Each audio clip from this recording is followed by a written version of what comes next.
प्रतिभा news के सभी दर्शकों को नमस्कार। आज हम लोग मौजूद हैं गोसाईगंज में और तमसा तट पर।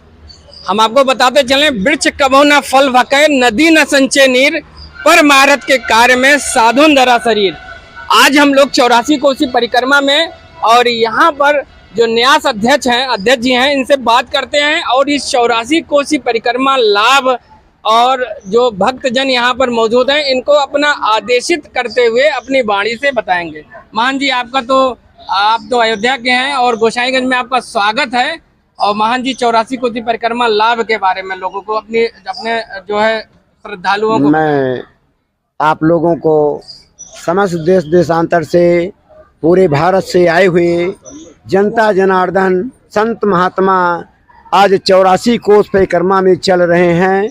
परिक्रमा क्यों किया जाता है, किस लिए किया जाता है, इसके करने से क्या लाभ होता है, उसे संक्षिप्त में आप लोगों के सामने में वर्णन कर रहा हूँ। त्रेता युग में भगवान श्री राम का पुत्रेश यज्ञ श्रृंगी ऋषि के द्वारा गुरु वशिष्ठ के आग्रह पर मखौड़ा मखधाम मनोरमा में चैत्र शुक्ल पूर्णिमा के दिन संपन्न हुआ था। और उसमें से जो हब निकला था, चारों महारानियों को दिया गया था, उन्हीं से भरत राम लक्ष्मण भरत शत्रुघ्न आदि की प्राप्ति हुई, जिससे आज अयोध्या में पूरे विश्व में जय जयकार है। तो 84 कोस परिक्रमा उस दिन मखौड़ा मख स्थान में, चैत्र शुक्ल पूर्णिमा को मखौड़ा मख स्थान में लाखों की संख्या में भीड़ लगती है। नर नारी माताएं, झूला सर्कस तमाम तरह के उपकरण आते हैं और वहां पर दान दक्षिणा देते हैं, लोगों को भोजन कराते हैं, खीर खिलाते हैं। ऐसी जो कामना लेकर के जाता है, संतों को सेवा करता है, आज भी उनको पुत्रपात की कामना पूर्ण होती है। और दूसरे दिन वैशाख कृष्ण प्रतिपदा से परिक्रमा का श्री गणेश हो जाता है। परिक्रमा का लाभ क्या होता है? यान कांचा पापान जन्मांतर की कांचा ताल सर्वान रक्षण प्रदक्षिणम पदे पदे। जो मनसा वाचा कर्मणा से एक बार भी भगवान की प्रदक्षिणा कर लेता है, शास्त्रों की ऐसी मानता है, उसका पुनर्जन्म नहीं होता है, वो आवागमन रहित हो जाता है, भगवान के मोक्ष धाम को प्राप्त होता है। सांसारिक पापों का नाश तीर्थ में जाने से होता है। तीर्थ का किया हुआ पाप 84 कोस परिक्रमा लगाने से होता है। बंधुओं, किसी कारण बस यदि 84 कोस परिक्रमा में आप लोगों के द्वारा किसी प्रकार की कोई त्रुटि हो जाती है, तो उसको कई जन्मों तक पुनः 84 में भोगना पड़ता है। आप लोगों से आग्रह है, जो भी परिक्रमा में चल रहे हैं, परिक्रमा के आदर्शों को, परिक्रमा के नियमों को, भगवान के नियम के, श्री राम के आदर्शों को पालन करते हुए जो संचालन द्वारा, परिक्रमा संचालक द्वारा आपको दिया जाता है उपदेश, बताया जाता है मार्ग भगवान की गद्दी से, उनका अनुसरण करें और उसका अक्षरशः पालन करें और परिक्रमा प्रारंभ माने करते रहें। यह परिक्रमा 5-6 जिलों से होकर गुजरती है। बस्ती, अयोध्या, अंबेडकर नगर, बाराबंकी, गोंडा, बहराइच का बॉर्डर होते हुए 23 अप्रैल को हम लोग मखौड़ा में पहुंचेंगे। वहां पर विशाल श्री राम महायज्ञ का आयोजन हो रहा है। उसके तत्पश्चात 24 अप्रैल को हम लोग सरजू तट पर निवास करके 25 अप्रैल को राम जन्मभूमि की परिक्रमा करेंगे, रामार्चा महायज्ञ का आयोजन करेंगे। 26 अप्रैल को भंडारा एवं विदाई के साथ परिक्रमा का विसर्जन होगा। ये परिक्रमा का हमने संक्षिप्त महत्व आप लोगों को बता दिया। जो परिक्रमा के नियमों को नहीं मानता है और उसका नियम उल्लंघन करता है, वो पुनः उसी 84 में जाता है। इसलिए समय भी गया, पैसा भी गया, कष्ट भी मिला, लाभ क्या मिला? कुछ नहीं। इसलिए आप लोगों से प्रार्थना है, जो दिशा निर्देश दिए जाएं उसको अक्षरशः पालन करें। महाराज जी, मौजूदा समय में नदियों की, क्योंकि हम अभी कुछ जो है यहाँ पर संत से बात हुई तो उन्होंने नदियों की स्थिति के बारे में बताया कि यहाँ की नदी और की नदियों में स्नान करने के बाद खुजली इन्फेक्शन की समस्या हो रही। नदियों की स्थिति के बारे में आप देखिए, इसके लिए सरकार योजना बना रखी है तमाम तरह की जल प्रदूषण मुक्ति के हेतु। तमाम जितने शहर बसे हुए सब ऊंचे जगह पर बसे हैं, नदियां खाले में होती हैं, तो शहरों को जल जो जाता है तो आकाश को नहीं जाएगा, नदियों में ही जाएगा। अब वो नदियों की सुरक्षा सरकार कैसे करेगी, ये सरकार का विषय वस्तु है और उसमें जनता के लिए भी जरूरी है। जनता के लिए जरूरी है। हाँ, वो जरूरी है जी। महाराज जी, और भी जो आपने परिक्रमा किया, बीच में आपको कुछ समस्याएं हुई होगी?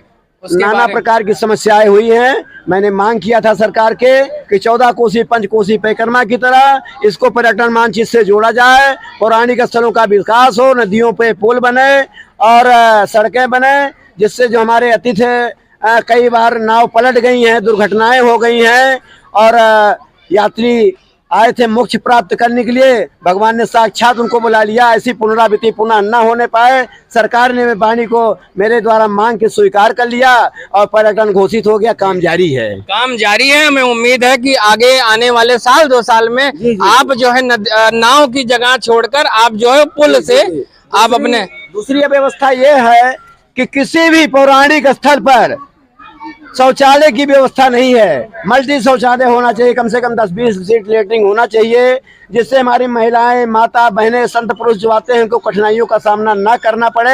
ऐसी व्यवस्था है नहीं, और जहां है भी वहां लोग ताला लगा देते हैं, उस दिन खोलते ही नहीं है। बेचारे महिलाएं, बच्चियां कहाँ जाएं? ये विशेष संकट है हमारे पास। मैं सरकार से मांग करना चाहता हूं कि अविलंब शौचालय की व्यवस्था करें, बाकी व्यवस्था चाहे बाद में हो। शौचालय की व्यवस्था अविलंब होनी चाहिए और जरूरी भी है, क्योंकि धर्म कार्य में निकला हुआ व्यक्ति। दूसरी चीज, प्रथम दिवस तमसा भयो दूसर तुरसर तीर, ये वो स्थान है महादेवा घाट तमसा तट, जहाँ जब भगवान राम का वनवास हुआ था तब प्रथम वास यहाँ हुआ था। और यहाँ की स्थिति यह है कि जगह संकुचित है, नदी का जल दूषित है, और जो नल लगे हुए हैं वही दूषित जल आता है, वही दूषित जल लोग पीते हैं, बीमार हो जाते हैं, नाना प्रकार का इन्फेक्शन हो रहा है। इसके व्यवस्था के लिए सरकार तत्काल इस पर ध्यान आकर्षित करे और इसकी व्यवस्था सुनिश्चित करे। महाराज जी, कुछ ग्रस्त जीवन के लोग जो हैं ग्रस्त जीवन में, उनको आप क्या कहना चाहते हैं? वो ये 84 कोसी परिक्रमा नहीं कर पाते हैं, उनके लिए कुछ क्या उनके लिए मैं ये कहना चाहता हूँ, जो 1 महीना ग्रस्त जीवन में रह के परिक्रमा नहीं कर सकते हैं, लेकिन संत सेवा कर सकते हैं। जो यहाँ पर संत आए हुए हैं, जब पंगत संतों की बैठेगी, उनकी एक परिक्रमा एक लोग लगा लें और उनको नमन कर ले, जहाँ से वो स्टार्ट करें वहीं पर के समापन करके नमन कर ले, उतना ही फल प्राप्त होगा जितना 84 कोस परिक्रमा लगाने से होता है। सही है। महाराज जी ने बताया कि अगर यदि परिक्रमा 84 कोसी नहीं कर पाते हैं और यहाँ पर संत जो है पंगति बैठती है, उनकी परिक्रमा कर लें तो वही जो है पुण्य की प्राप्ति उनको भी मिलेगी। आप महाराज जी, आप भी कुछ कहना चाहते हैं समाज को? आदि क्या संदेश देना चाहते हैं आज के समय में? समाज धर्म के पथ पर चले, और जैसा धर्म के 4 पैर होते हैं, उसी प्रकार से अर्थ धर्म काम मोक्ष को प्राप्त करने के लिए ये जितने हमारे तीर्थस्थल हैं, ये सब धर्म को बढ़ाने के लिए हैं। इन्हीं का भ्रमण करने से, इनका संगत करने से, इनकी परिक्रमा करने से हमारा मोक्ष होता है, हमें चारों फल की प्राप्त होती है। ये जितने भी धर्म तीर्थ बने हुए हैं, ये पुण्य को प्राप्त कराने के लिए व्यक्ति के हैं और पापों का क्षय करने के लिए हैं। इसलिए मैं तो यही कहूँगा, यद्यपि सरकार काम सराहनीय कर रही है, हर जगह तीर्थस्थलों का पुनर्निर्माण करवा रही है और सारी व्यवस्थाएं जो है कम हैं उन्हें पूर्ण कर रही है और तीर्थों का अभ्युदय कर रही है, जिससे धर्म की भी उदय हो रही है, धर्म जागृत हो रहा है और समाज का हित होगा कि जो धर्म पे जाएगा वो अधर्म से तो दूर ही रहेगा। इस नाते इतना ही कहना है कि धर्म के क्षेत्र से जुड़ना चाहिए, और इसके अतिरिक्त जब धर्म में आएंगे, जहाँ पब्लिक जाएगी, जहाँ समाज जाएगा, वहाँ के व्यवसायियों का तो लाभ होगा ही। यहाँ पर अर्थ की भी सिद्धि होती है, धर्म की भी सिद्धि होती है, कामना भी पूर्ण होती है, और प्रभु की कृपा से, सरकार की दया से भी, और सब मोक्ष की प्राप्ति हो जाती है, जिसको हम कहते हैं परम शांति हो जाना। तीर्थों का भ्रमण करने से, सबके दर्शन करने से मन को शांति मिलती है। सरकार भी नदियों के शुद्धिकरण का प्रयास कर रही है, जो एक सराहनीय है।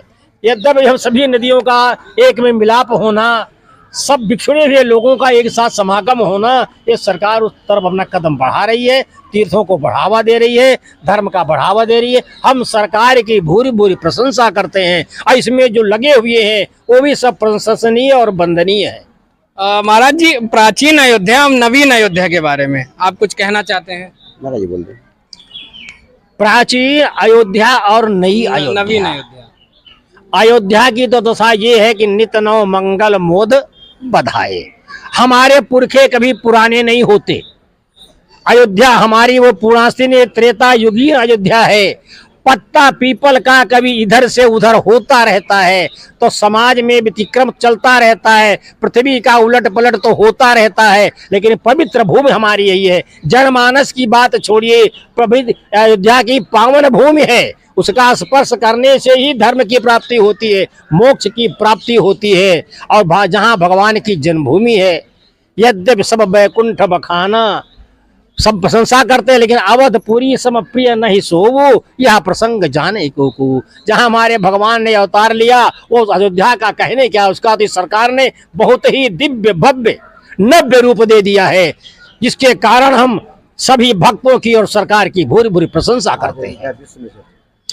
और विश्वमंडल में तो भगवान राम का नाम था, लेकिन भगवान राम अयोध्या में पैदा हुए, उनका अवतार हुआ, इस सरकार की देन है कि आज पूरे विश्व में अयोध्या का नाम छाया हुआ है। जन जन में जो भी धार्मिक है, सबके हृदय में अयोध्या धाम, अयोध्या धाम, अयोध्या धाम निकलता रहता है। महाराज जी, जो है सनातन राष्ट्र बनाने के लिए, हिंदू राष्ट्र बनाने पर जो सरकार की जो मंशा है या सरकार चाह रही है, जनता भी समर्थन कर रही है, उस पर भी अपनी दो टूक क्या कहना? देखिए, हमारा ये हमेशा सनातन रहा है, हिंदू राष्ट्र हमेशा भारतवर्ष रहा है।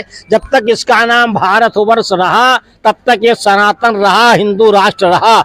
आज भी ये हिंदू राष्ट्र ही है कि हिंदू बाहुल्य है, चाहे हिंदू बाहुल्य है, वो हिंदू राष्ट्र है। वो कहने के लिए हम कहते हैं कि धर्मनिरपेक्ष, ऐसा कोई प्राणी नहीं, कोई जीव नहीं जिसमें कोई धर्म नहीं, बशर्ते केवल बुद्धि को भ्रमित करने के लिए लोग धर्मनिरपेक्ष करते हैं। ये हिंदू राष्ट्र था, है और रहेगा। 84 कोसी परिक्रमा हम लोग तमसा तट पर थे और आज जो है यहाँ पर संत महात्मा से बात हुई और न्यासपीठ के जो अध्यक्ष हैं, जो आदरणीय गयादास जी महाराज जी और महान जी से जो बात हुई महात्मा जी से, तो उन्होंने अपनी बहुत ही विधिवत चीजें बताई और जनता को, जो जनमानस के लिए जो 84 कोसी परिक्रमा नहीं कर पाता है, उसके लाभ को भी ले सकता है। तो बने रहिए प्रतिभा न्यूज पर, फिर मिलते हैं नई बाइट में नई खबर के साथ।